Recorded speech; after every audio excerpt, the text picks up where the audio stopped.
Hey there everyone, Dan Bernard here with another tutorial, and today I'm going to be continuing the series that we started out with in my last tutorial, revolving around the concept of changing the feel of an edit just using post-production techniques like sound design or color correction. Last week we took a look at how to make a very generic edit feel scary using sound design, and you can check that tutorial out by clicking on the section below. And just a friendly reminder, you can check out my buddy Casey's tutorial on how he used color correction to make that same generic edit feel very scary. And today we're moving on to how to make this generic edit feel like a dream. And so to give you all a frame of reference on what exactly we're dealing with, here is the edit with just normal basic sound design laid in.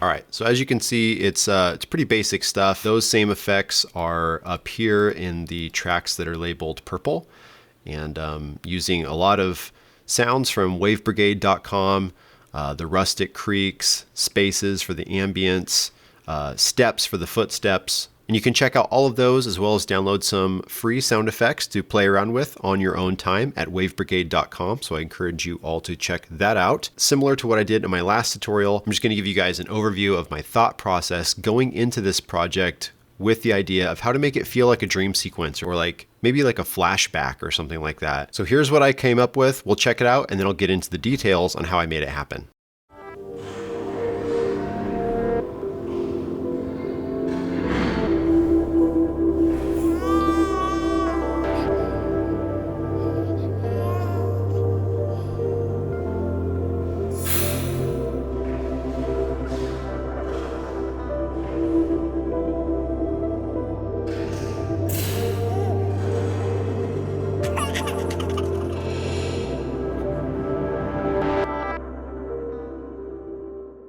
There's a lot going on in here, but it's more just a matter of setting a tone than anything else. So to get into exactly what's going on here, we'll start down here on the green tracks. So these are very subtle elements here. We have a wind chime drone.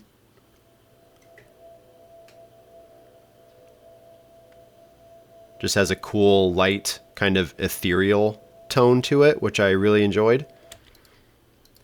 And then down here, in track number 9, we have a ringing ambient sound that I've added a pitch shifter and then an echo to in the effects rack, and it sounds like this.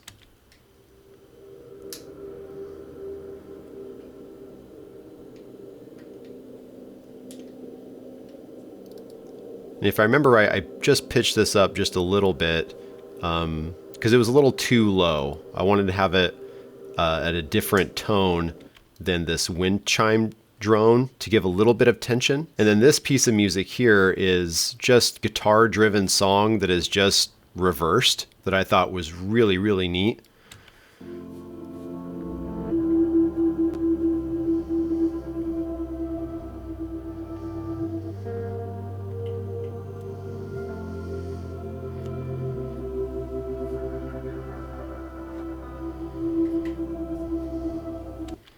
And then I used clips from this song, little elements as stingers, if you will, to kind of accent a few key points in the edit. So the part where I turn my head here, I added this piece.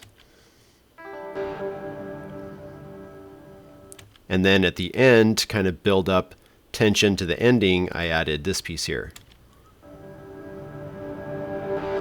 So other than that, in track 6, I found an interesting piano piece, and it sounds like this.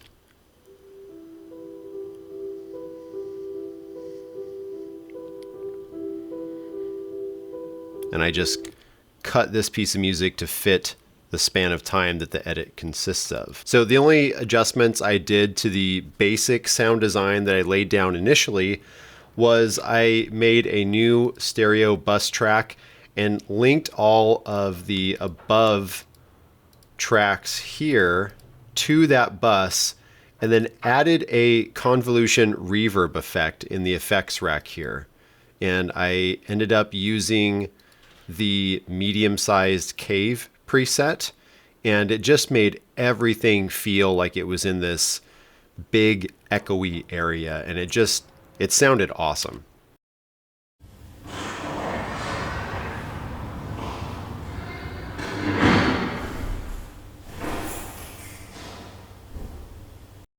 So that really gives it a very far away kind of presence. And I thought that would give a really neat dreamy effect, since a lot of times when we think about our dreams, it's kind of fuzzy to remember them. Not all the detail is there. And I thought that would be a cool sound effect to make everything feel far away from consciousness. And then last but not least, I wanted to add an element that really kind of made you think, what the heck is going on? And there's something interesting about hearing a baby or an infant cry or make noise where you just want to pay attention to it. And I thought it was just weird enough that it wasn't scary, it wasn't happy, you weren't concerned. It was just very thought-provoking.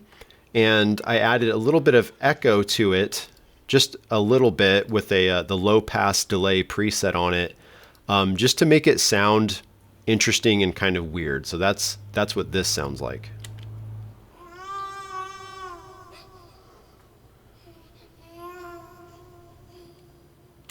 So again, it's not really like the kid is crying, like it's in pain or anything. It's just there. And that's what I want it to feel like.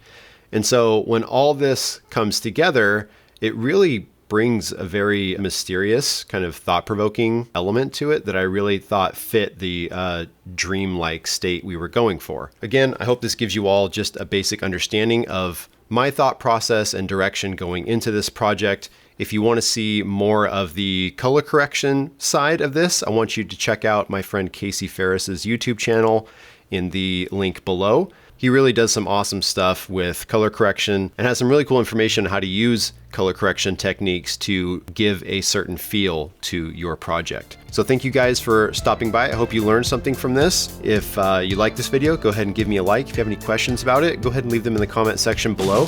And if you want to see more stuff like this down the road in the future, go ahead and hit that subscribe button. Once again, my name is Dan Bernard, and thanks for stopping by.